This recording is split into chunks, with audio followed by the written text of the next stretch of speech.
So reading passage 1.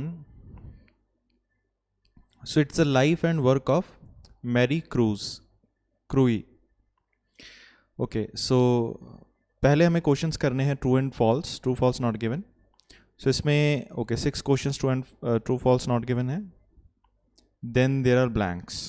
Mary Curie research on radioactivity. So हम check करेंगे Marie Curie research on radioactivity. Radioactivity पे उसकी क्या research थी. So then 13 questions हो जाएंगे कंप्लीट. ठीक है, so blanks and true false not given.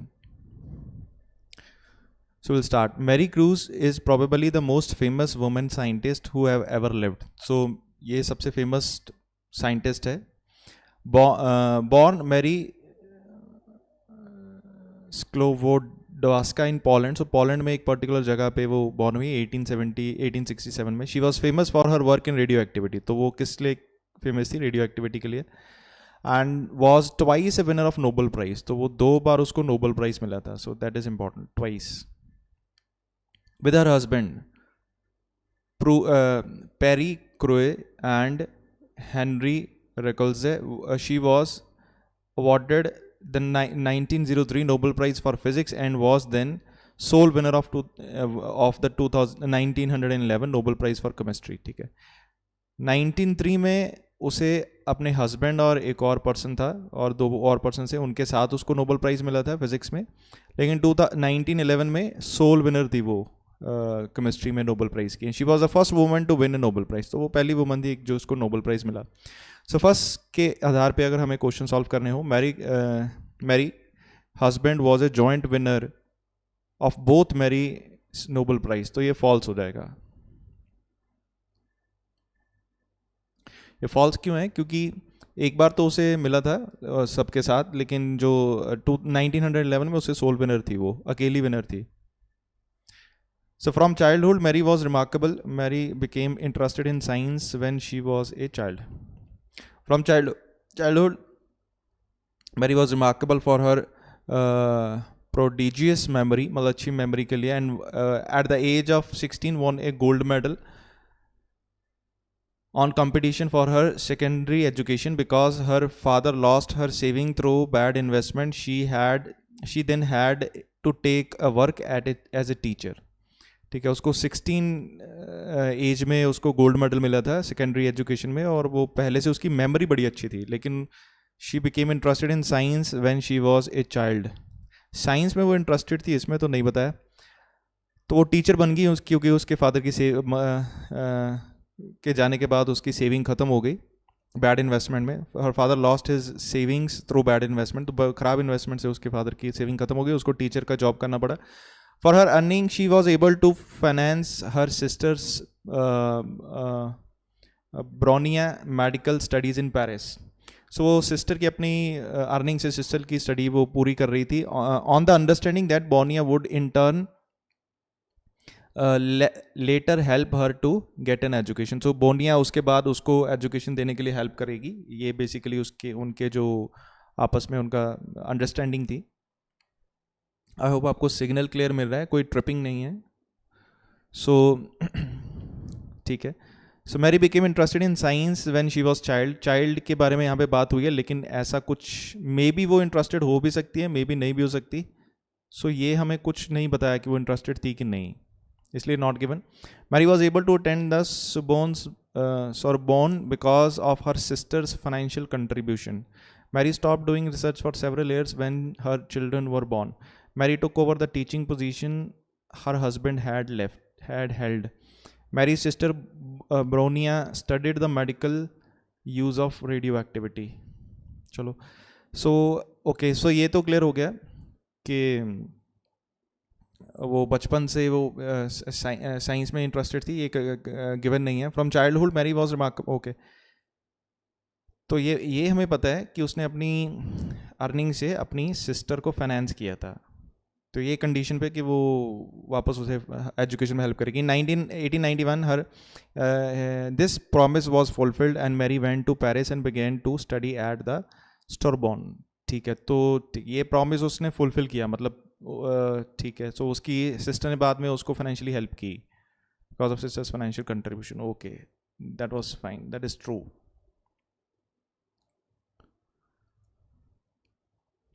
So contribution हुई उसकी, she often worked far into the night and lived on little more than bread and butter and T. तो काफ़ी रात तक वो काम करती रहती है और थोड़े ही खाना वाता खाती हो। She became first in the examination in the physical science in 1893 and in 1894 was placed second in the examination in mathematical science. It was not until the spring of that year that she was introduced to Perry Crowell. Okay, तो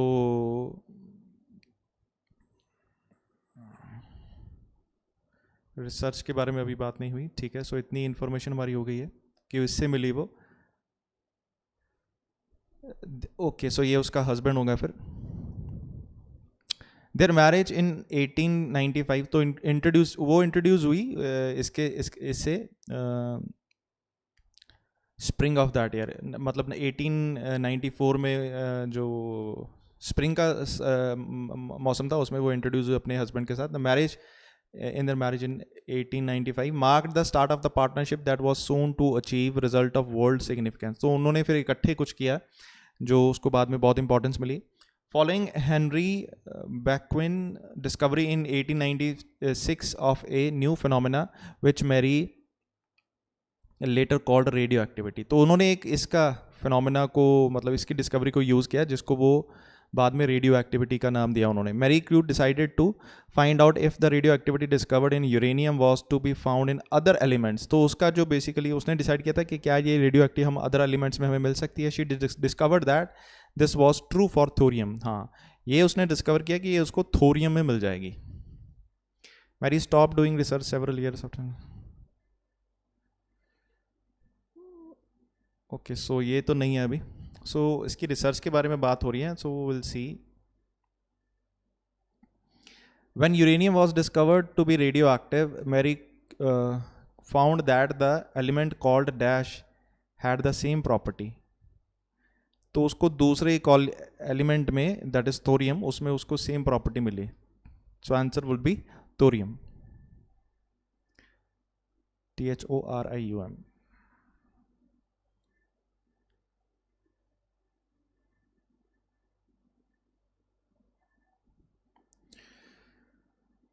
Mary and Perry Curie research into the radioactivity of the mineral known as dash led to the discovery of two new elements। तो उन्होंने कोई mineral को research किया जिससे उनके दो elements उनको मिले मोर।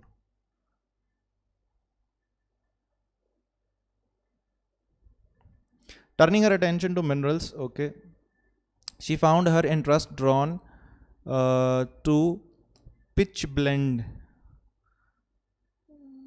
सो उसकी अटेंशन मिनरल्स की तरफ गई। शी फाउंड हर इंटरेस्ट, उसे इंटरेस्ट हुआ काफ़ी ज़रा, ड्रॉन टू, उसका इंटरेस्ट जो है काफ़ी निकल गया कहाँ पे, पिच ब्लेंड में, मतलब उसका काफ़ी इंटरेस्ट खिंच गया था इसके पिच ब्लेंड पे। A mineral whose radioactivity superior to that of pure uranium. अच्छा, इसकी जो रेडियो एक्टिविटी थी ये यूरेनियम से भी सुपीरियर थी। Could be explained only by the presence in the ore of small quantities of an unknown substance of very high activity. ठीक है। So research into radioactivity of the mineral known as may be pitchblende. तो Pierre joined her in the work that she undertaken to resolve this problem that led to the discovery of of the new elements polonium and radium।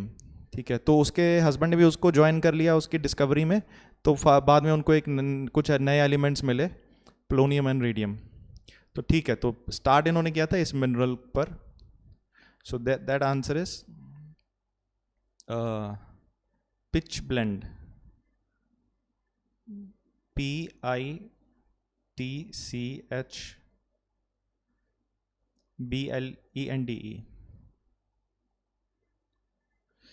ठीक है। Marie Curie received recognition for her work on the element. तो उसको recognition किस element पे मिली? Well, Pierre Curie devoted herself chiefly to the physical study of the new radiations. Marie struggled to obtain pure radium in the metallic state. ठीक है, उसने अपनी सारी उस रेडिएशन की तरफ स्टडी अपनी लगा दी, लेकिन उसको प्योर फॉर्म ऑफ रेडियम नहीं मिला मेटल स्टेट में। This was achieved when with the help of the chemist Andre Louis Debierne. Okay, तो उसको ये अचीव हुआ उसकी हेल्प से, केमिस्ट की हेल्प से, ये उसका नाम है. One of Paris Curie's pupils, ठीक है, जो उनके मे बी बच्चे थे. Based on the results of this search Mary Curie received her decorate of science, doctorate of science, ठीक है. And in 1903, Mary and Perry started with Becquerel the Nobel Prize for Physics for the discovery of radioactivity. ठीक है, तो उसको 1903 में radio activity के लिए फिर डिस्कवरी के लिए नोबेल प्राइज मिला. So she recognise for her work on the element. So element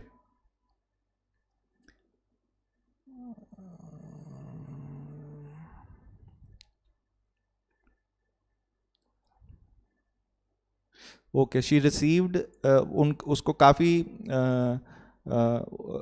उसने काफ़ी स्ट्रगल किया था प्योर रेडियम को आइडेंटिफाई करने के लिए. She struggled a lot, but उसको ये अचीवमेंट मिली इसकी हेल्प से, वन ऑफ द, ठीक है, उसके बच्चे के साथ. Based on the research of this research Mary Curie received doctorate in science.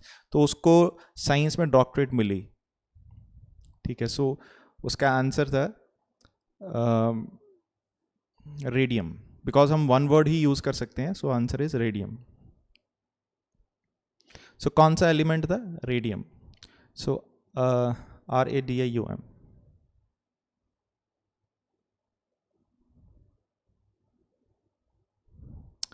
Mary and Erin Cruz developed X radiography, which was used as a medical technique for dash. The birth of Mary's two daughters, Erin and Eve, in 1897 and 1904 failed to interrupt her scientific work. Failed to interrupt her scientific work, ठीक है. उसके दो daughters के birth भी उसके scientific work को interrupt नहीं कर पाए. So that means Mary stopped doing research for several years when her children were born. उसने अपनी काफ़ी देर तक रिसर्च बंद करती थी, तो ये फॉल्स हो जाएगा.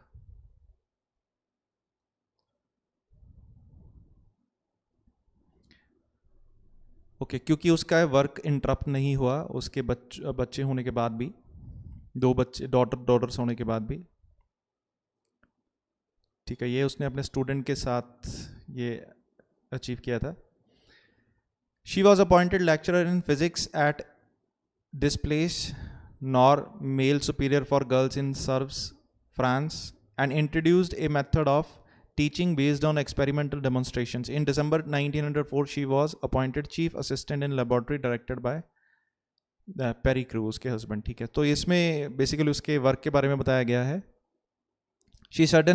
The sudden death of her husband in 1906. Okay, उसकी husband की death हुई 1906 was bitter blow to Mary, but was also a turning point in her career. So उसकी husband की death से उसको काफ़ी मुश्किल हुआ, मतलब काफ़ी मुश्किल समय था उसका, but उसको उसके career का एक turning point भी था.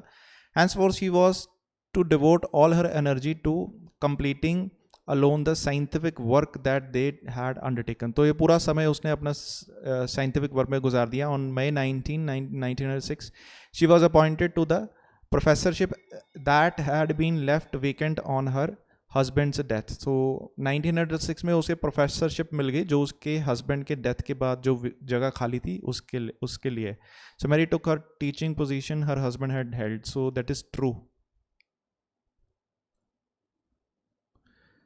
Mary's sister Bronia studied the medical use of radioactivity.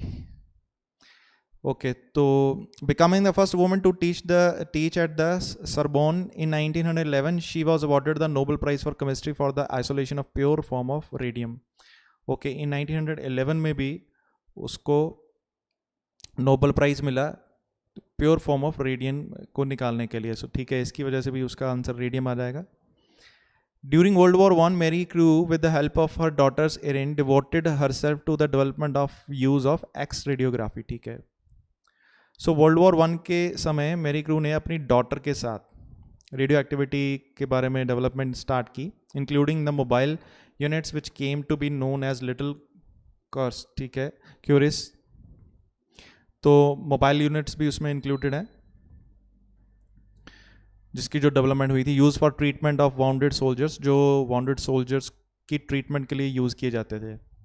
Marion X-ray which was used as a medical technique for, सो यहाँ पे सोल्जर्स लिख सकते हैं, वॉन्डेड सोल्जर्स, तो वुंडेड सोल्जर्स तो नहीं लिखेंगे because we have to use only one word. So soldiers के लिए उन्होंने ये टेक्निक बनाई थी मेडिकल ट्रीटमेंट के लिए.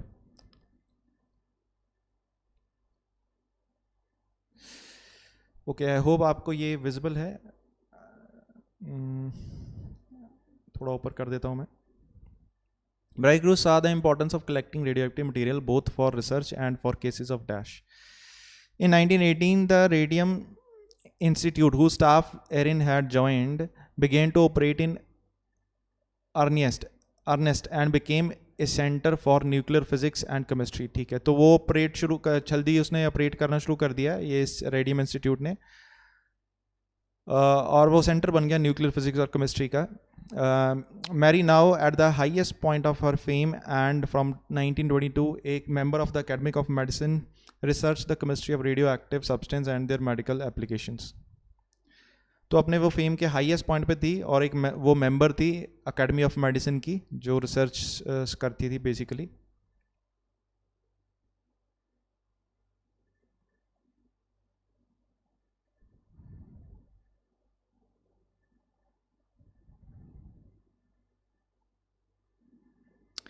In 1921, accompanied by her two daughters, Mary made a triumphant journey to the United States to raise fund for research on radium. तो 1921 में अपनी बच्चियों के साथ, डॉटर्स के साथ उसने काफ़ी बड़ी जर्नी की फंड्स को इकट्ठा करने के लिए रेडियम के रिसर्च के लिए.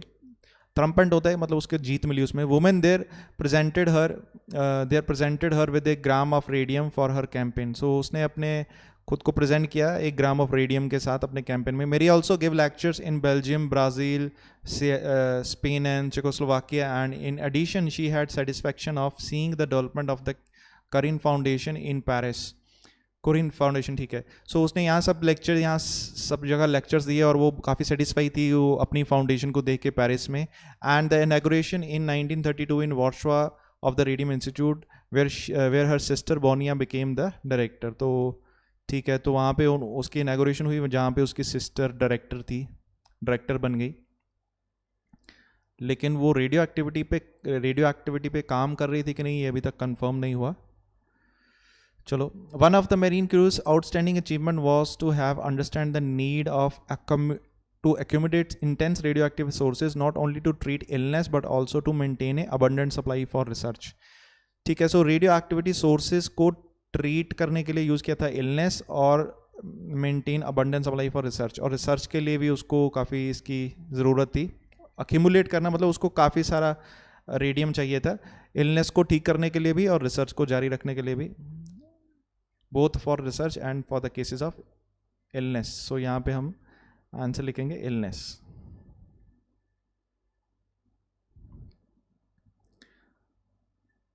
The radioactive material stocked in Paris contributed to the discovery in the 1930 of the dash and of what was known as artificial radioactivity. During the research, Mary Body was exposed to radiation. As a result, she suffered from dash. Okay. 1930. Okay. Institute of Stock of Grams of Radium made a decisive contribution to the success of the experiment undertaken in the year around 1930.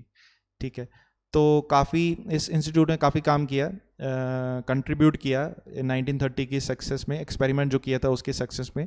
The work prepared the way for the discovery of the neutron by sir James Chadwick and above all for the discovery in 1934 by Irene and Frederic Joliot Curie of artificial radioactivity. A few months later, after the discovery, Mary died as a result of leukemia, okay, caused by exposure to radiation. ठीक है, radiation के exposure की वजह से उसको ये बीमारी हुई थी, इसकी वजह से वो मर गई. तो 1930 में the radioactive material stocked in Paris contributed to the discovery in 1930 of the dash. तो ये इंस्टीट्यूट था जो radioactive material shocked the Paris contribution. Stocked in Paris contribution contributed. So institute जो था जहाँ पे जो बहुत सारा पढ़ा था पेरिस में, radium institute, to stock of a stock of grams of radium made a decisive contribution, उसने कंट्रीब्यूशन किया to the success of the experiment undertaken in the year around to 1980. The work prepared the way for the discovery of the neutron by Sir James Edwin. ठीक है, तो किस चीज़ की discovery हुई? Neutron को. So ठीक है, and what was known as artificial radioactivity, उसको फिर क्या बोलते थे? Artificial radioactivity for the discovery 92. So neutron is the answer. So NEUTRON.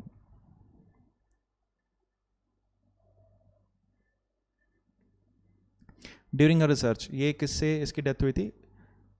Leukaemia. So LEUKEMIA.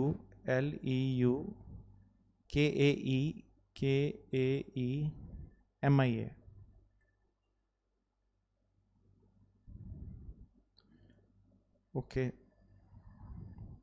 Her contribution to physics has been immense.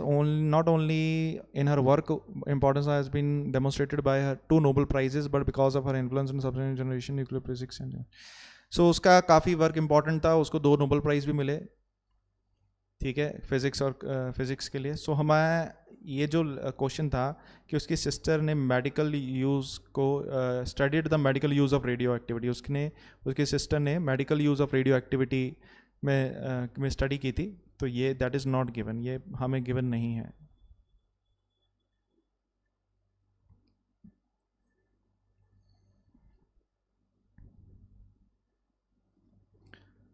2, 3, 4, 5, 6. Okay, so our questions are done.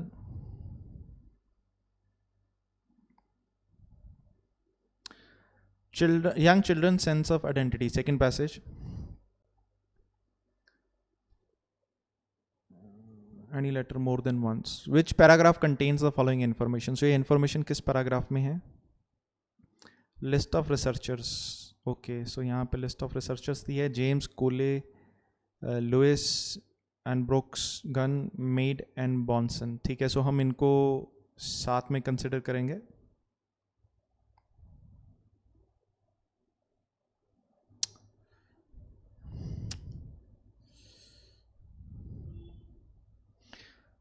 Okay. A sense of self-development in young children by degree. Okay.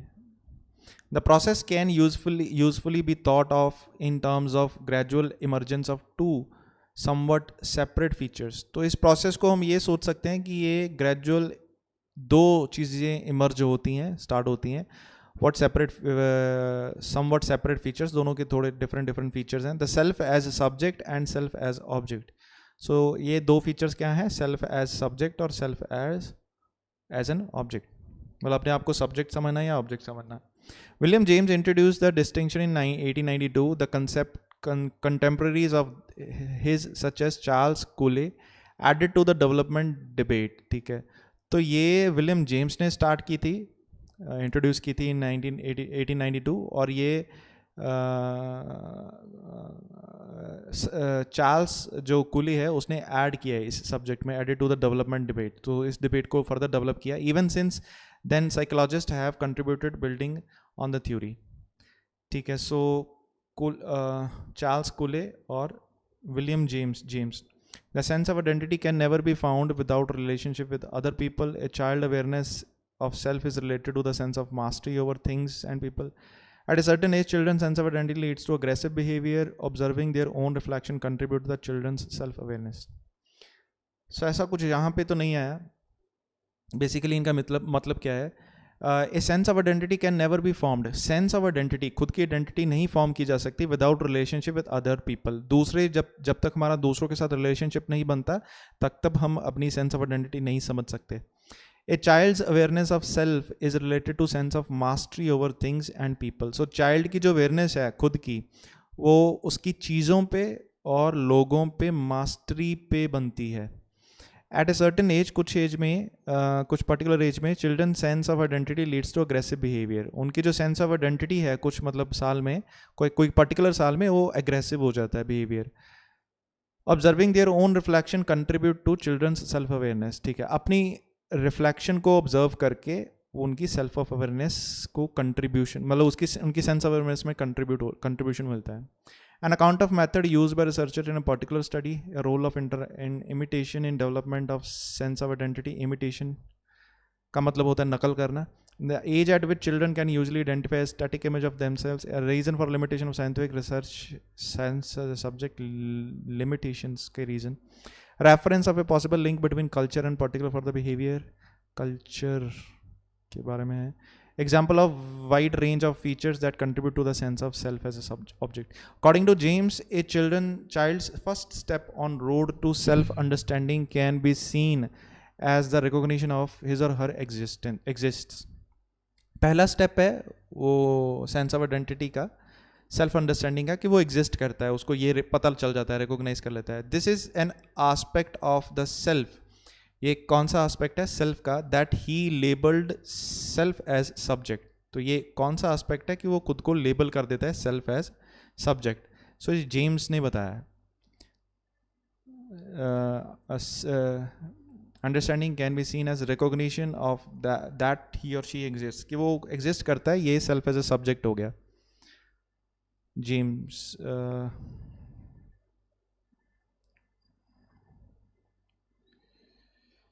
इसमें था with people, relationship with other people. Okay.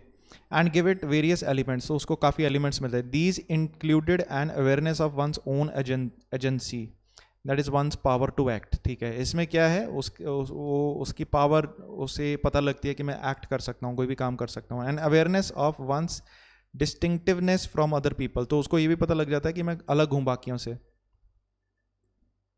These features gradually emerge as infants expose their world and interact with caregivers. ठीक है, so ये उसको तब पता लगता है जब वो एक्सपोज करता है, मतलब वो वर्ल्ड के सामने आता है, मतलब दुनिया को देखता है और उसके इंटरेक्ट करता है अपने केयर गिवर से. कोले 2009 suggested that a lot of the self as subject was primarily concerned with being able to exercise power. तो उसका self as a subject किस पे depend है कि वो अपनी power को use कर सकता है. He proposed that the earliest example of this are an infant attempts to control physical objects. तो ये सबसे पहले वो क्या करता है, वो infant attempt करता है, कोशिश करता है physical objects को control करने की. जैसे कोई चीज़ है उसे उठा के control करने की, such as toys. ठीक है, और limbs, own limbs, अपने हाथों को, पैरों, toys को ये कंट्रोल करता है. This is followed by attempt to effect the behaviour of other people. ठीक है, सो फिर उसके बाद वो बाकी लोगों को के बिहेवियर को चेंज करने का अटेम्प्ट करता है. For example, infant learns that when they cry और smile someone respond to them. ठीक है, उसको ये पता लगता है जब वो रोता है कि कोई रिस्पॉन्स करता है उसको. तो फिजिकल ऑब्जेक्ट को पहले देखता है, कंट्रोल करता है, फिर लोगों को कंट्रोल करता है. यहाँ पे था mastery over things and people. तो पहले वो चीज़ें पर मास्टरी करता है, फिर लोगों पे, तब उसको सेल्फ अवेयरनेस के बारे में सेंस ऑफ मास्टरी उसकी बनती है. सो ये किसने बोला था? कोले. सो बी आंसर हो जाएगा इसका 21st का. ठीक है, this is done.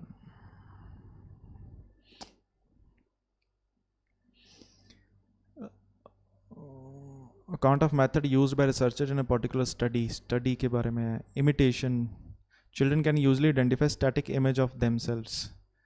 Static image, अपनी खुद की static image देख सकते हैं, identify कर सकते हैं. Reason of limitations, culture and the particular form of behavior. Example of wide range of features that contribute to the sense of self as object. Wide range of features. Examples दिए हैं wide range of features जो contribute करती हैं self as an object, self as a subject.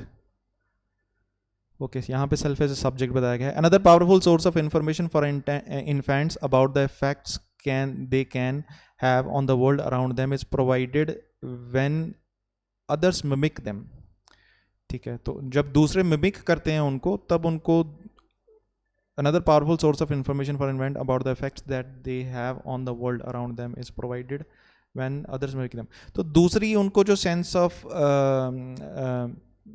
Awareness मिलती है वो उनको तब मिलती है जब बाकी लोग उनको मिमिक करते हैं. Many parents spend a lot of time particularly in the early months copying their infants vocalization and expression in expressions. In addition, young children enjoy looking in mirrors.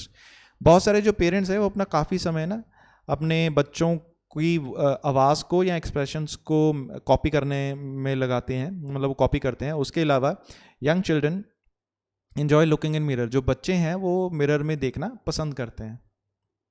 ठीक है, so they like watching in mirrors. ठीक है, so ये concept हमें मिलता है walking in mirrors. Static image of themselves, the age at which children are usually, age के बारे में तो नहीं बनाया. The role of imitation in developing a sense of identity.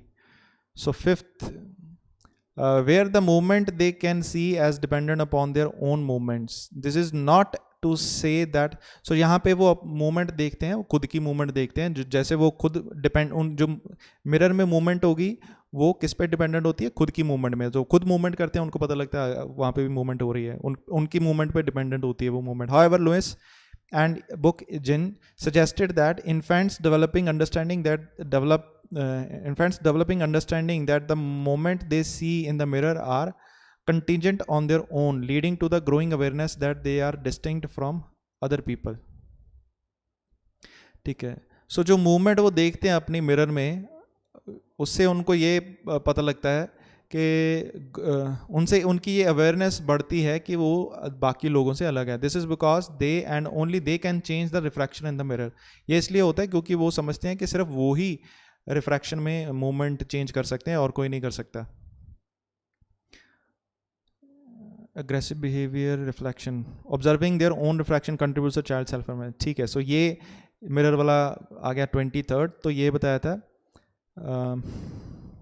Louis and ब्रुकजिन. सो ये हो गया सी, आंसर हो गया 23rd का. 23rd answer is C. aggressive behavior, relationship with people. At the age of 7 usually identify static image of themselves. Age के बारे में तो यहाँ पे अभी तक बात नहीं हुई, किस एज में वो करते हैं. Reason of limitations, scientific research की, culture, range of features that contribute sense of self as object, account of method study used by researchers in a particular study, the role of imitation in developing a sense of identity. तो ये तो हमारा यहाँ पे आ जाएगा सी में. Okay,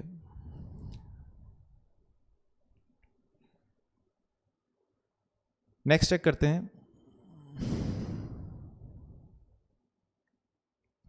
The understanding that children gain of themselves as active agents continues to develop in their attempt to cooperate with others in play. ठीक है, the understanding that children gain of themselves, जो खुद की जो अंडरस्टैंडिंग वो gain करते हैं as active agent, मतलब वो खुद कुछ कर सकते हैं, कंटिन्यूज टू डेवलप, वो फर्दर डेवलप होती रहती है in their attempt to cooperate with others in play. जो जब वो बाकियों के साथ खेलने में कोऑपरेट करते हैं. डम, DHUM, पॉइंट्स, सो एक वो पर्सन है drum, points out that it is in such day-to-day relationship and interactions that children's understanding of his or her emerges. ठीक है, तो ये जो डे टू डे इंटरेक्शन होती है ना बाकियों के साथ, इससे बच्चे की अंडरस्टैंडिंग डेवलप, खुद की इमेज के बारे में उनकी अंडरस्टैंडिंग डेवलप होती है. Empirical investment of the self as subject in young children are however rather scarce because of difficulty of communication. Even if young infants can reflect on their experience, they certainly cannot express this aspect of self directly.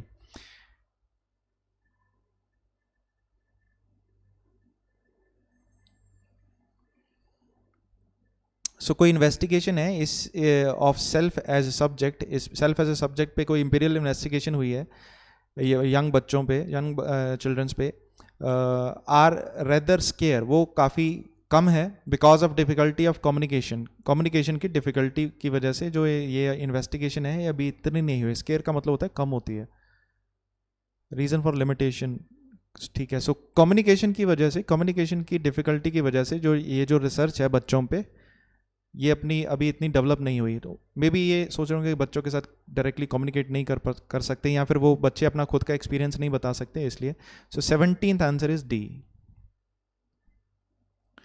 ठीक है, so communication की वजह से research नहीं हो पाती है. Reason for limitation scientific research, इसलिए साइंटिफिक रिसर्च नहीं हो पा रही. ठीक है, एज नहीं बताया अभी. Account of method used by researchers in particular study. Once children have acquired a certain level of self awareness, once children, okay, एक बार जब बच्चे को एक्वायर हो जाए, मिल जाए अपनी self awareness, they begin to place themselves in a whole series of categories, तो वो अपने डिफरेंट कैटेगरीज में अपने आप को प्लेस करते हैं, which together play such as important part in defining themselves uniquely as themselves, जिससे वो अपने आप को यूनिकली डिफाइन करते हैं कि हम अलग हैं. This second step in the development of a full sense of self is what Lames called the self as object. तो ये जो डेवलपमेंट है खुद की, इसको हम सेल्फ एज ऑब्जेक्ट बोलते हैं. ये सेकंड डेवलपमेंट है. ठीक है. This has been seen by many to be the aspect of self which is most influenced by social elements. तो ये सोशल एलिमेंट्स से सबसे ज़्यादा इन्फ्लुएंस्ड होती है. ठीक है, ये जो सेल्फ एज ऑब्जेक्ट है. Since it is made up of social role, क्योंकि ये सोशल रोल से बना है, जैसे student, brother, colleagues, and characteristics which derive their meaning from comparison or interaction with other people. ये बाकी लोगों से comparison से develop होती है, such as trustworthiness, shyness, supporting ability वगैरह. So ये ठीक है, ये चीज़ है, इससे वो self as a object उनको identification मिलती है. तो ये किसने बताया है, इसका नाम नहीं लिखा कहीं पे कोई भी. So, लेकिन examples of written wide range of features that contribute to the sense of self as object. तो हमें ये आंसर मिल गया E. So, E में हमें ये पता लगता है कि ये काफ़ी सारे sections बताए हैं कि वो different social roles play करते हैं, जिससे उनका self as an object उनको समझ आता है. Culture और behavior ये नहीं हुआ, research for particular study नहीं हुई. Cooley and other researchers suggested a close connection between a person's own understanding of their identity and other people's understanding of it.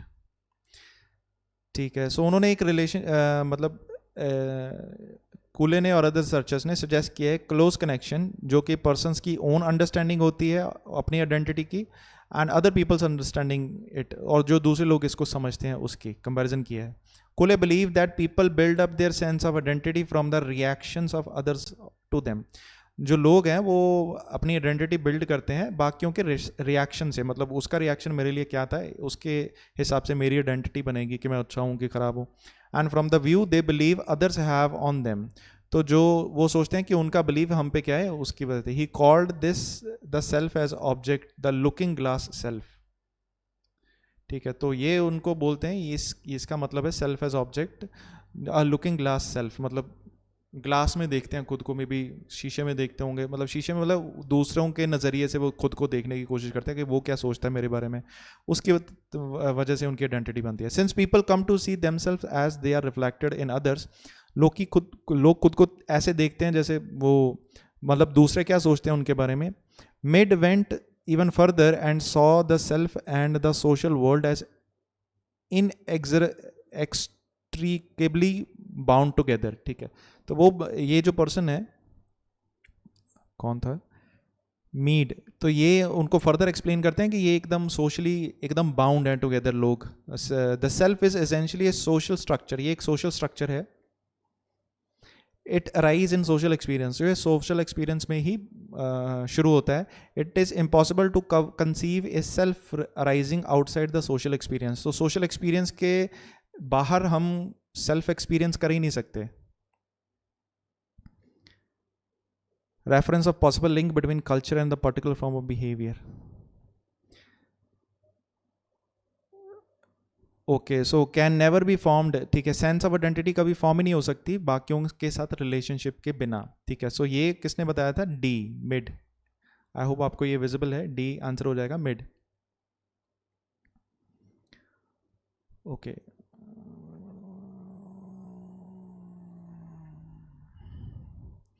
Lewis and Book Gunn argued that an important development milestone is reached when children became able to recognize themselves visually without the support of seeing contingent movements. ठीक है, सो उनका जो self development का milestone तब पहुंचता है जब बच्चे जो हैं खुद को रिकॉग्नाइज करते हैं visually without supporting of seeing contingent movements. वो जो साथ में जो मूवमेंट्स हो रही हैं उनके उसके बिना ही वो अपने खुद को देखें. They recognise this recognition occurs around their second birthday. ये अपने सेकेंड बर्थडे पे ये रिकॉग्नाइज करते हैं. In one experiment Lewis and Brooks Gunn dabbed some red powder on the nose of children who were playing in the front of mirror. तो उन्होंने एक experiment किया कि उन्होंने बच्चों के नोज पे रेड पाउडर लगा दिया जब वो मिरर के सामने खेल रहे थे. And then they observed how often they touch their nose. ठीक है, तो उन्होंने देखा कि वो अपने नोज को कितना ज़्यादा टच करते हैं, कितना टच करते हैं. The psychologist reasoned that if the children knew that they usually look like they would be surprised by the unusual red mark and would start touching it.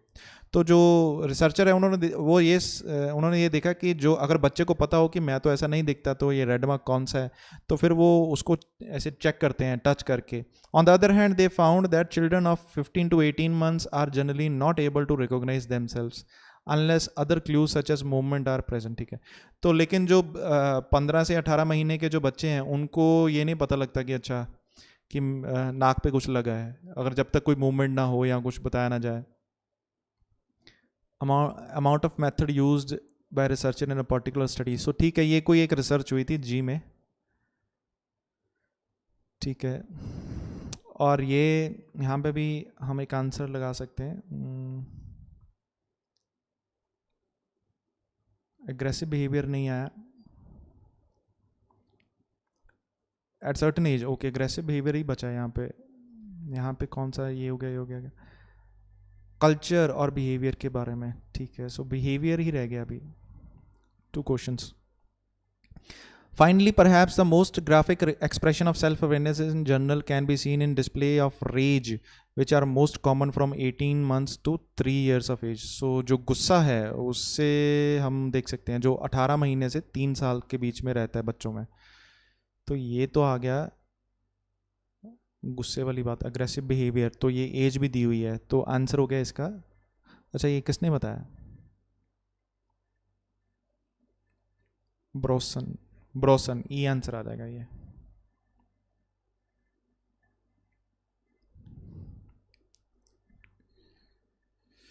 Okay, so this is fine.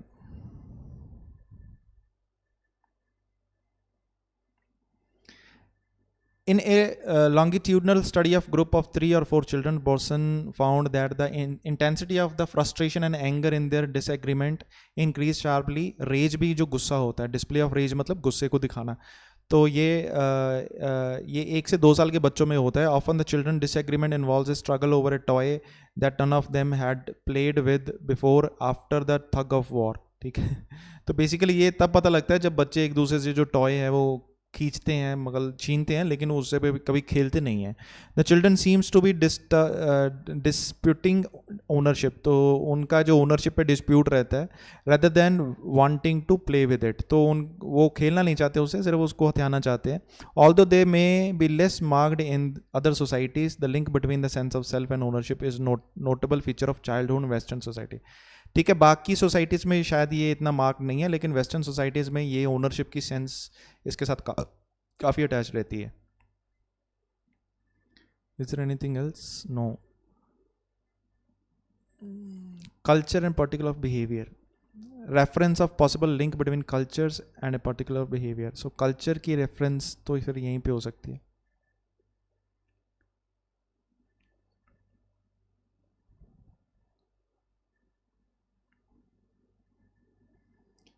This is all done.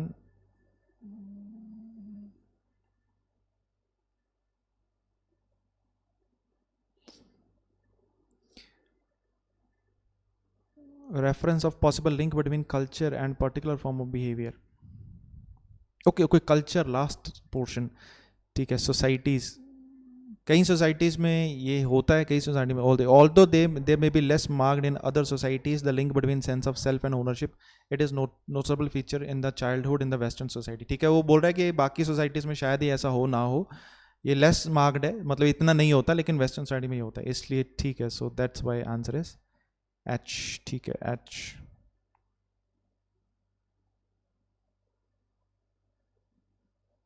Okay, ये पढ़ा है, how children acquire a sense of identity. First, children come to realize that they can have an effect on world around them, for example by handling objects or causing the image to move when they lace a dash.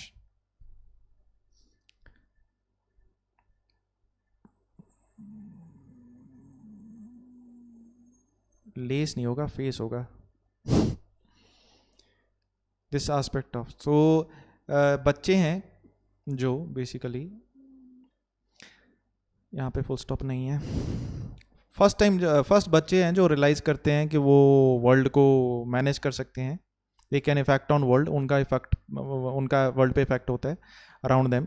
For example by handling objects, handle को objects करते हैं. And cause the image to move, और image को वो move कराते हैं when they face a mirror. ये मैं ऐसा क्यों बोल रहा हूँ, वैसे अगर हम देखें भी तो यहाँ पे हमें आंसर मिल जाएगा. स्टार्टिंग में जब बात हुई थी कि उनकी सेंस जो डेवलप होती है when they see themself in the mirror.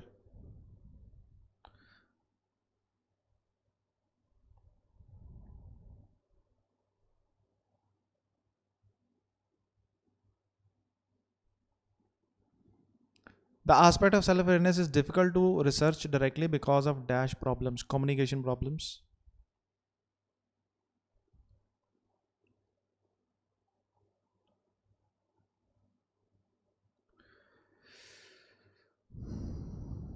ये हमने ऑलरेडी पढ़ा है. Children enjoy looking in mirror, vocalisation, communication की वजह से कोई प्रॉब्लम होती थी जिसकी वजह से रिसर्च नहीं हो पाई. तो यहाँ पे था, हमने रिसर्च वाला को कंट्रीब्यूट किया था. लिमिटेशंस ये था डी में actually. Okay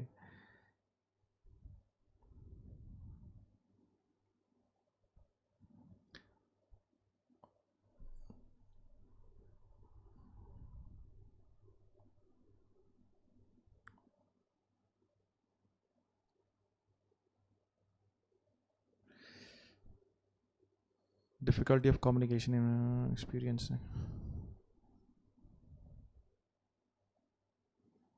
Secondly, children start to become aware. So ये self as a subject होगा, ये as an object होगा. Children start to become aware how they are viewed by others, बाकी कैसे उनको देखते हैं. Important stages is the process is the virtual recognition of themselves, which usually occur when they reach the age of 2. ठीक है, ये कब recognise वो करना शुरू करते हैं कि बाकी उनके बारे में क्या सोचते हैं, वो दूसरी एज, सेकंड एज में पहुंचते हैं, दूसरे साल में पहुंचते हैं. In western society at least the development of self awareness is often linked to a sense of dash and can lead to disputes. I think the answer should be ownership.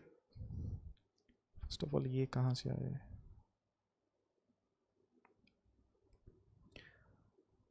So dispute उनका किस पे रहा था, कहता था western में ownership को. So ownership, OWRSHIP, ownership.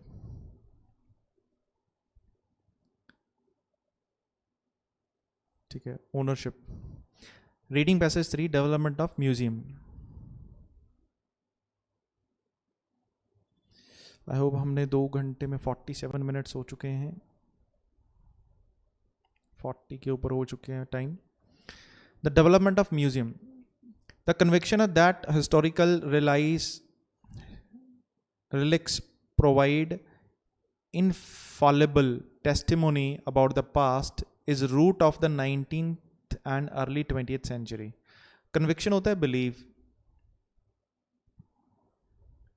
और belief that historical relics provide infallible होता है जो कभी गिरे ना, मतलब कोई जो खत्म ना हो. testimony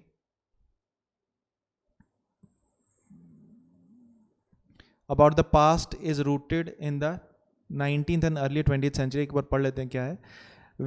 When science was regarded as objective and value free, जब साइंस को हम ऑब्जेक्टिव और वैल्यू फ्री बोलते थे, as one writer observes, एक राइटर ने ऑब्जर्व किया, although it is now evident that artifacts are as early altered as chronicles. उसने ये डिसाइड किया कि आर्टिफैक्ट्स को बदल सकते हैं जैसे क्रॉनिकल्स को. क्रॉनिकल्स को क्या होता है, पास्ट इवेंट्स. क्रॉनिकल्स का मतलब होता है past events on the basis of time. Public faith in their veracity मतलब truth. endures मतलब कंटिन्यू करना. सो जो पब्लिक फेथ है उनका ट्रुथ पे वो चलता रहता है. That artefacts are easily altered, sorry endures a tangible relic seems ipco facto real. So ये जो tangible जो चीज़ें हैं ये ऐसा लगती हैं कि ये रियल हैं. Such conviction was until recently reflect in museum display. तो ये म्यूजियम के डिस्प्ले में रिफ्लेक्ट करती हैं. Museums used to look as some still do much like storage rooms for objects. Museum ऐसा लगता है जैसे वो स्टोरेज रूम हो ऑब्जेक्ट्स के लिए. Together in the showcase good for scholars who want to study the subtle difference in design. तो वो उन स्कॉलर्स के लिए अच्छा है जो बहुत ही बारीक सबटल होता है, बड़ा ही बारीक डिफरेंस समझना चाहते हैं डिज़ाइन में. But not for the ordinary visitor. Ordinary visitor to whom it, full stop बहुत ही आगे पे है, to whom it looked alike. तो वो सब के लिए एक जैसा ही है. Similarly, the information accompanying the object often made little sense to the lay visitor. lay मतलब आम इंसान को ये कुछ नहीं समझ में आता. The content, that format of explanation dated back to the time when the museum was the exclusive domain of the scientific researcher. ये content, the content and format of explanations. So context और format तब शुरू होता है, date back मतलब तब शुरू होता है जब म्यूजियम जो थे वो एक्सक्लूसिव चीज़ मतलब प्लेस थी. डोमेन होता है प्लेस थी जो साइंटिफिक रिसर्च के लिए, मतलब म्यूजियम ही थी जहाँ पर साइंटिफिक रिसर्च होती थी. लिस्ट ऑफ हेडिंग ए का है 5th, collection of factual evidence. Okay, B C D E. Okay ये हो गया. Compared with today's museum, those of the past did not present history in a detailed way, were not primarily intended for the public, were more clearly organized, preserved items with great care. सो इसमें से अगर हमें टिक करना हो तो हमें तो ये समझ में आता है कि वो पब्लिक के लिए कोई खास उनका इंटेंडेड होता है, मतलब उनमें खास इंटरेस्ट पब्लिक का नहीं होता था, क्योंकि वो तो बेसिकली रिसर्चर्स के लिए थे. According to the writer, current trends in the heritage industry, current trends recently, okay चलो देखते हैं. Recently however attitudes towards history and the way it should be presented have altered. ठीक है, जो रिसेंटली जो थोड़ा कुछ अल्टर हो गया है हिस्ट्री के बारे में जो ट्रेंड है. The keywords in heritage display is now experience the more exciting and better, and if possible involving all the senses. So आजकल जो experience है वो काफ़ी exciting है, involving all the senses. Good examples of the approach in the UK are the Jovic Center in York. So एक जो good example है वो ये है, the National Museum of Photography. ठीक है, even Film and Television in Bradford and the imperial war museum in London. तो ये सारे एग्जाम्पल्स हैं जो हैं म्यूजियम्स वगैरह हैं. In the US the trend emerges much earlier. तो US में इससे भी पहले ये ट्रेंड इमर्ज हो गया. According to writer, current trend in the heritage industry emphasise personal involvement, have their origin in York and London, rely on computer images, reflect minority tastes. Wilmberg has been a prototype for many heritage developments in other parts of the world. No one can predict where the process will end. Williamburg was been a prototype. Prototype होता है demo. Williamburg has been a demo for many heritage developments in part of the world. No one can predict where the process will end. On so-called heritage sites, the reenactment of historical event is increasingly popular, and computers will soon provide virtual reality experience. Computer अभी provide करेंगे, तो computer तो नहीं है यहाँ पे. Which will present visitors with a vivid image of period of their choice. जहाँ से जैसे visitors उनकी बहुत खूबसूरत उनको इमेज मिलेगी चमकती हुई, सो उनके चॉइस की, in which they themselves can act, वो खुद भी उनमें एक्ट कर सकते हैं, part of the historical environment. ठीक है, such developments have been criticised as a intolerable vulgarisation, but the success of many historical theme parks and similar location suggest that the majority of people does not share this opinion. तो मतलब ये इसके साथ ही है. तो मतलब कुछ लोग तो ये कहते हैं कि ये जो डेवलपमेंट होगी जब हम तो वो बहुत ही वल्गरिज्म होगी, मतलब ख़राब होगी, लेकिन जो ये काफ़ी सारी थीम पार्क्स में ये इंट्रोड्यूस की गई है ये कंसेप्ट, तो बाकियों का लोगों का ये ओपिनियन नहीं है. ठीक है, so section B,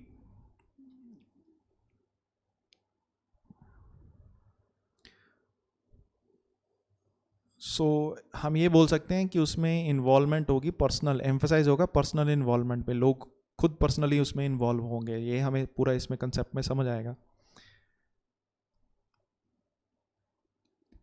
The writer says that museum, heritage sites, and theme parks often work in close partnership, try to preserve separate identities, have similar exhibits, are less easily to distinguish than before. Towards history, it should be presented. It it it should be presented. Have altered. Attitude towards history and the way it should be presented have altered. Okay, okay. History के तरफ जो attitude है और जैसे वो present किए जाते हैं वो बदल चुका है. ऑल्टर्ड का मतलब बदल चुका है. Attitude towards history and the way it should be presented have altered. The key word in the heritage display is now experience. The more exciting, the better, and if possible involving all the senses. ठीक है, उसमें से खुद के अब senses involved हैं. So हम ये कह सकते हैं are less likely, are less easy to distinguish than before, are less easy to distinguish than before, have a similar exhibit, often work in close partnership. ये तो नहीं है कि museum, heritage and theme parks जो हैं यहाँ पे बात की थी, ये पार्टनरशिप में काम करते हैं. Try to preserve separate identities, ये सेपरेट आइडेंटिटीज बनाने की कोशिश कर रहे हैं. नो. हैव सिमिलर एग्जिबिट्स, सबके पास सेम ही चीज़ें हैं, ये तो हम ऐसा नहीं कह सकते. म्यूजियम, हेरिटेज साइट्स एंड, सो इसमें बोला in recent development the sharp distinction between museum and heritage sites on the other hand and the theme park on the other is gradually evaporating. अच्छा, तो वो खत्म हो रहा है, इवेपोरेट हो रहा है, तो उनका जो डिस्टिंक्शन था वो खत्म हो रहा है. They already borrow ideas and concept from one another, तो एक दूसरे से वो कंसेप्ट बोरो करते हैं.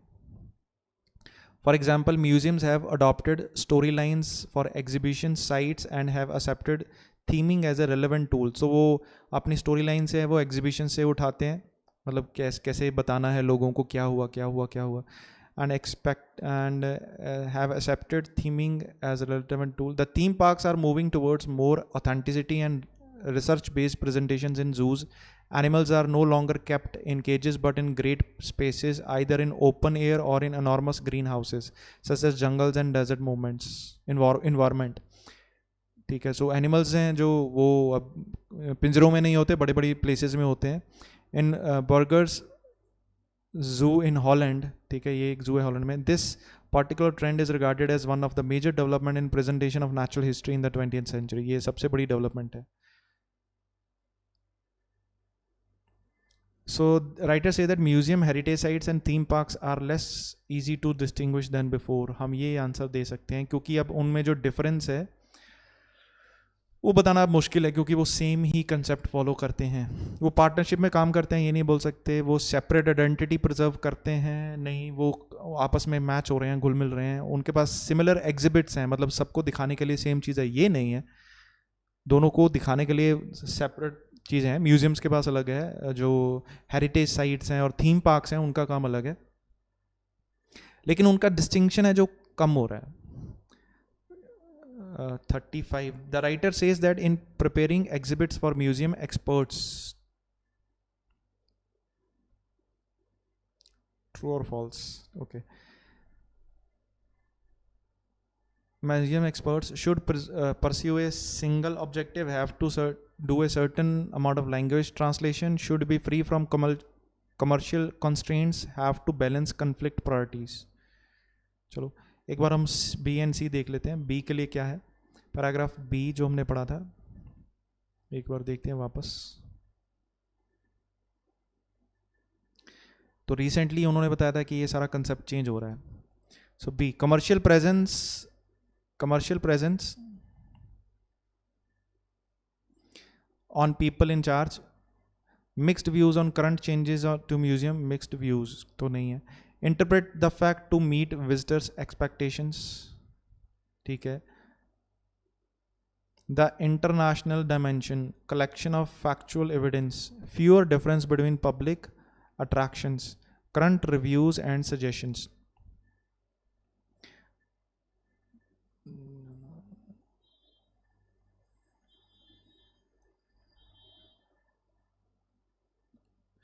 ठीक है. So answer can be mixed view on current changes to museum. Second, why? क्योंकि हमें मिक्स्ड व्यू क्यों बोल सकते हैं कि यहाँ पे हमने देखा था कुछ ये जो नई चीज़ें डेवलपमेंट हो रही है तो उस पर कुछ लोग कह रहे थे कि ये वल्गरिज्म है, तो लेकिन बाकी जो है उनका ओपिनियन कुछ डिफरेंट था कि नहीं, वो सेम ओपिनियन शेयर नहीं कर रहे थे कि नहीं जी हमारे हिसाब से तो ठीक है.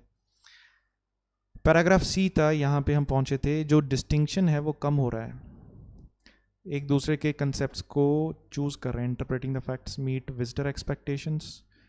Dimension collection of action, fewer difference between public attraction, fewer differences between public attractions. ठीक है, जो public attractions है बेसिकली म्यूजियम्स, हेरिटेज साइट्स, उसमें जो डिफरेंस है वो कम हो रहा है.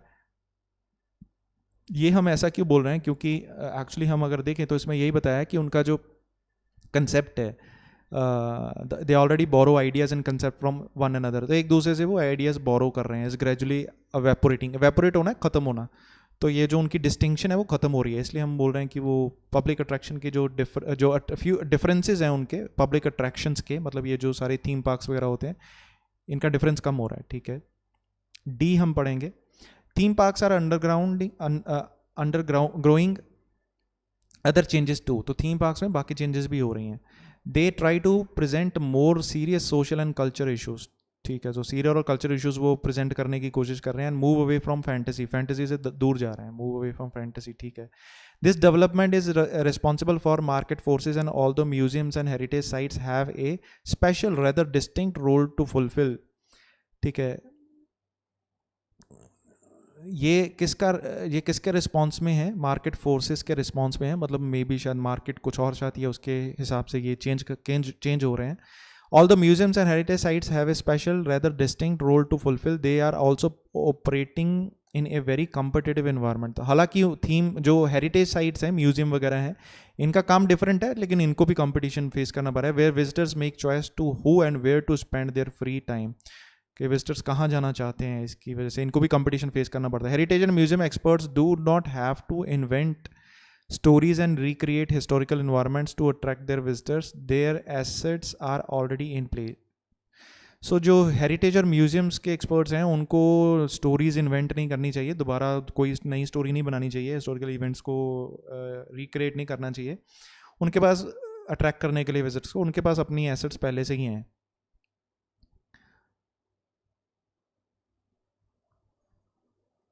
So, however, exhibits must be both based on artifacts and facts as we know them and attractively presented. ठीक है. तो उनको दिखाना वही चाहिए जो कि फैक्ट्स हैं, जो हम जानते हैं ऑलरेडी, बट उसको अट्रैक्टिवली प्रेजेंट करना चाहिए. तो ये क्वेश्चन हम देखते हैं अभी. D international dimension. Interpreting the facts to meet visitors expectation. ये हम सोच रहे हैं. मिक्स्ड व्यू तो हो गया. Commercial pressure on people in charge. Commercial pressures on people in charge.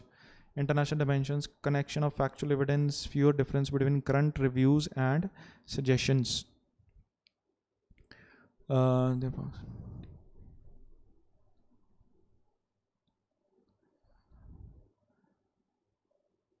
Theme parks undergoing too many changes, present more serious and social culture issues, move away from fantasy. The development is response to the market forces. All the museum heritage sites have a different special. They are also operating in a very competitive environment where visitors make choice where to spend their free time.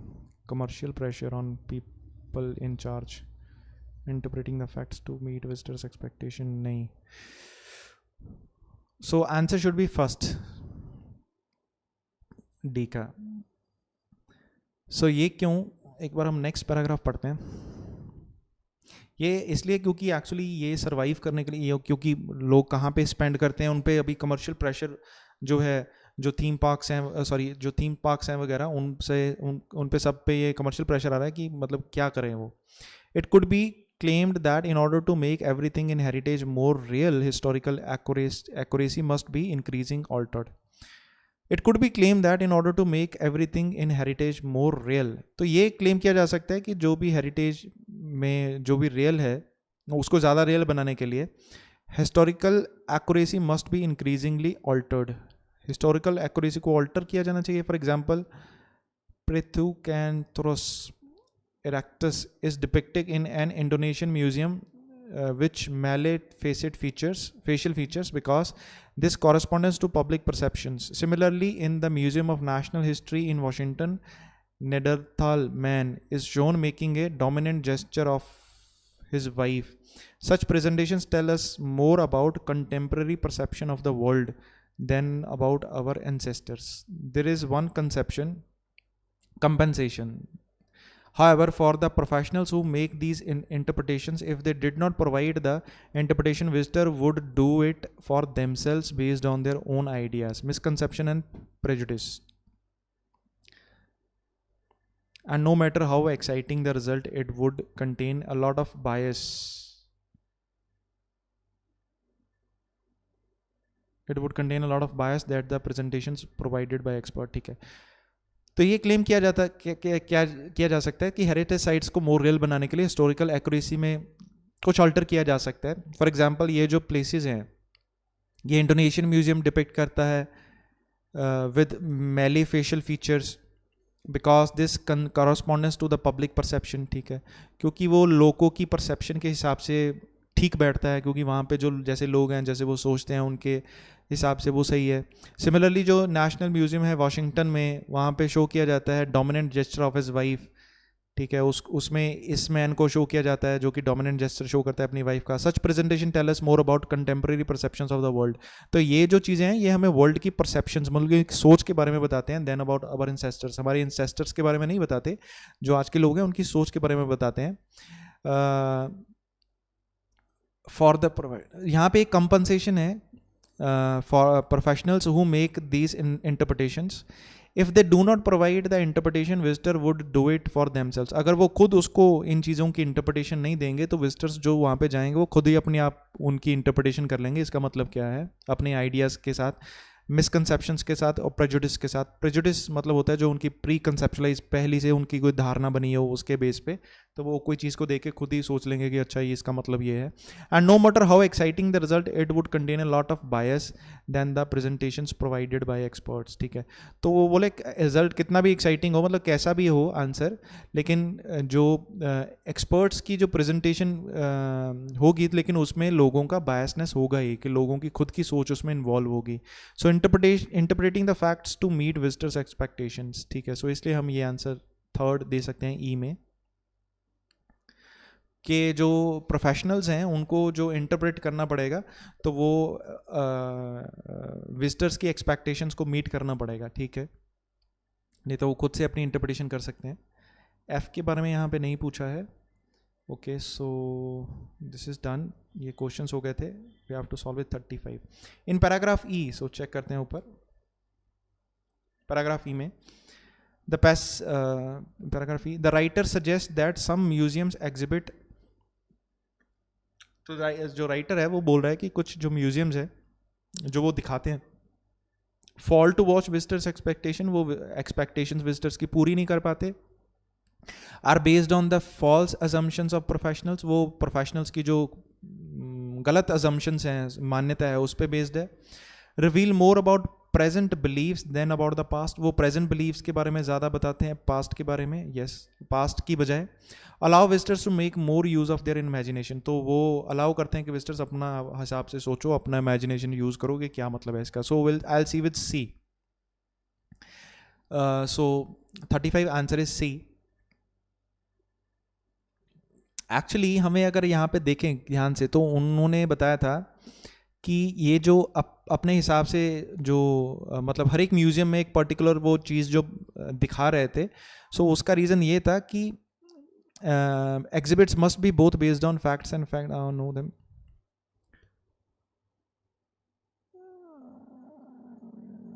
Sorry, E paragraph, मैं तो सी में पहुंच गया, D में.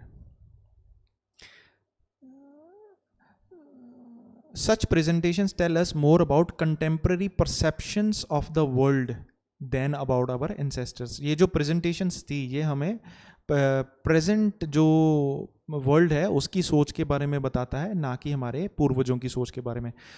ठीक है. The passage ends by nothing then our views of history is based because. ये passage end होता है वाई नथिंग, मतलब कुछ भी नहीं है इसमें. That our viewers of history is based biased because, ठीक है, हमारे जो व्यूअर्स हैं उनकी जो हिस्ट्री है वो बायस्ड है. बायस्ड क्या होता है, मतलब जिस जो अपने मतलब से, अपने हिसाब से, कोई अपनी मर्जी से कोई कंक्लूजन निकाले, ठीक है, क्योंकि human bias is inevitable. Human bias को ख़त्म नहीं किया जा सकता. इनएविटेबल मतलब जो ख़त्म ना हो सके. But another source of bias is the representation of history has to do with the transparency nature of the material themselves. But another source of bias is the representation of history has to do with the transitory nature of the materials themselves. ठीक है, तो दूसरा biasness क्या है कि जो history को represent कैसे करते हैं वो डिपेंड करता है कि transitory nature of materials themselves, जो मटीरियल है वो क्या ट्रांजिट कर रहा है, मतलब कि वो क्या दिखा रहा है, वो क्या दर्शा रहा है. The simple fact is that not everything from the history survives the historical process. तो फैक्ट तो ये है कि हर कोई हिस्टोरिकल हिस्ट्री में सर्वाइव नहीं कर पाया हिस्टोरिकल प्रोसेस को. Cast, places and cathedrals have a longer life span than the dwelling of ordinary people. तो ये इनका, ये जो चीज़ें हैं ये काफ़ी देर चली हैं, ऑर्डिनरी लोग तो इतनी देर नहीं रहे. We fail to use our imagination. We only very durable objects remain from the past. We tend to ignore things that appear displease us. तो इनका मतलब क्या है कि हम अपनी इमेजिनेशन को यूज़ करने में फेल हो गए. Only very durable objects remain from the past. जो बहुत ही ड्यूरेबल ऑब्जेक्ट्स थे, मतलब जो मजबूत थे, वही बचे पास्ट में, बाकी सब खत्म हो गए. We tend to ignore things that displease us. हम वो चीज़ें छोड़ देते हैं, इग्नोर कर देते हैं जो हमें अच्छी नहीं लगती. Museum exhibits focus too much on local area. जो म्यूजियम है वो बहुत ज़्यादा लोकल एरिया पे फोकस करता है. ठीक है, तो हम ये बोल सकते हैं यहाँ पे कुछ मिला था. The simple fact that not everything from the history survive the historical process. Cast, places and castles. Oh sorry, cast नहीं, कैस्टल्स. कैस्टल्स होता है मतलब जो पैलेसेस वगैरह या मॉन्यूमेंट्स वगैरह हैं बड़े, जैसे लाल किला हो गया, ताजमहल हो गया. Have a longer life span than the dwelling of ordinary people.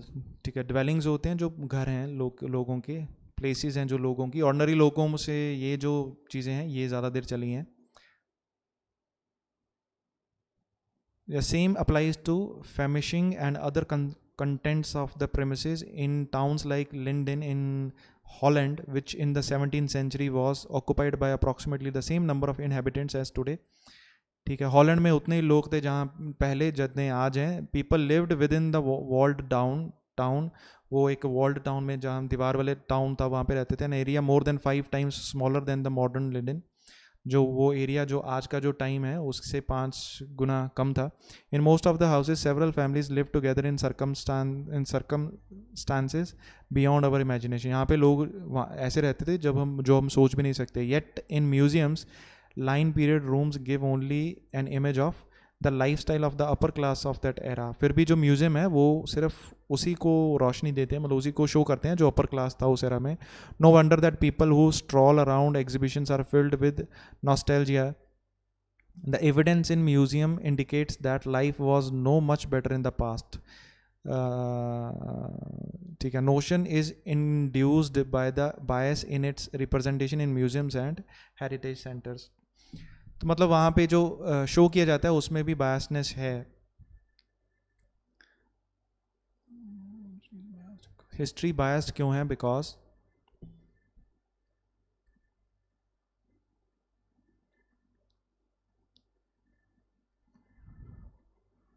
तो ये तो पोर्शन नहीं है कि वो लोकल एरिया पे बहुत फोकस करते हैं, या फिर हम इग्नोर कर देते हैं जो चीज़ें हमें पसंद नहीं है, या हमारी इमेजिनेशन फेल हो गई है. So we are left with only this कि ओनली ड्यूरेबल ऑब्जेक्ट्स पास से बचते हैं. ड्यूरेबल ऑब्जेक्ट्स मतलब जो ज़्यादा देर चलते हैं वही बचते हैं, बाकी सब खत्म हो जाते हैं. ठीक है, the passage and by nothing that our views of history is biased because. ठीक है, सो हमारी व्यू जो है हिस्ट्री का वो बायस्ड है क्योंकि हमें पता ही सिर्फ उन चीज़ों के बारे में है जो बची हैं, जो ख़त्म हो गई उनके बारे में पता ही नहीं है. ओके, सो ट्रू फॉल्स एक बार चेक करते हैं. नेक्स्ट जो 4 क्वेश्चंस बचे हैं, I hope. Consumers prefer theme parks which avoid serious issues. Consumers है वो थीम पार्क्स बेसिकली प्रेफर करते हैं यहाँ पे सीरियस इश्यूज हों. ऐसा तो नहीं है.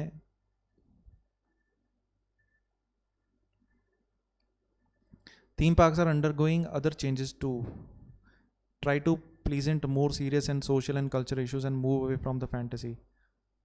Consumers prefer theme parks which avoid serious issues. नहीं, okay.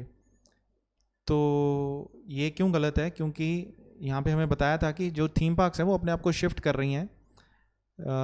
The theme parks undergoing other changes too.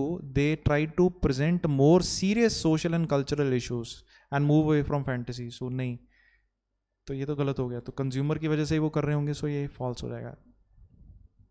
More people visit museum than theme parks. So ज़्यादा लोग म्यूजियम विजिट करते हैं थीम पार्क से. तो ये भी कंफर्म नहीं है. ये हो भी सकता है, नहीं भी हो सकता है, तो हमें ये गिवन नहीं है.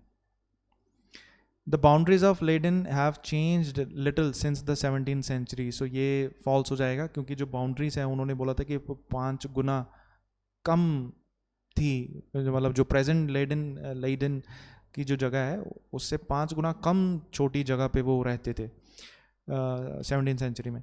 Museums can give a false impression of how life use to be. जो म्यूजियम्स है वो फॉल्स इम्प्रेशन दे सकते हैं हमें कि लाइफ कैसी थी. दिस इज ट्रू क्योंकि बेसिकली वहाँ पे जैसे यहाँ पे एंड में बताया गया है, द नोशन इज इंड्यूस्ड मतलब ये हम समझ सकते हैं by the bias in its representation in museums and heritage centres.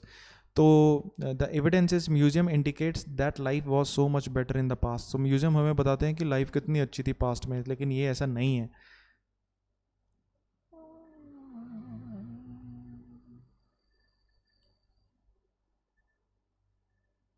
क्योंकि वो सिर्फ अपर कास्ट के बारे में बताते थे, जो एक्चुअल वहाँ पे लोग रहते थे, क्या सी चीज़ें वो मतलब कैसी जगह पे रहते थे, कैसा वो अपनी लाइफ जीते थे, वो उन्होंने सब कुछ नहीं बताया. ठीक है, तो वो सिर्फ अपर क्लास के बारे में बताते थे. और जो evidence in museum indicates that life was so much better in the past. तो जो एविडेंस है म्यूजियम में ये बताते हैं कि लाइफ कितनी अच्छी थी पास्ट में. This notion is induced by the bias in its representation in museum and set. तो ये हमें समझ आता है क्योंकि वो थोड़ा अपने हिसाब से बताते हैं कि भाई म्यूजियम ऐसा है, मतलब पास्ट में लाइफ ऐसी थी. मतलब जो पास्ट में लाइफ थी वो 100% ट्रू नहीं थी, और म्यूजियम हमें फॉल्स इन्फॉर्मेशन देता है. So that is true. I hope आपको ये समझ आ गया. मैंने आपका थोड़ा ज़्यादा टाइम ले लिया. सो थैंक यू अगर आपको समझ आया हो तो.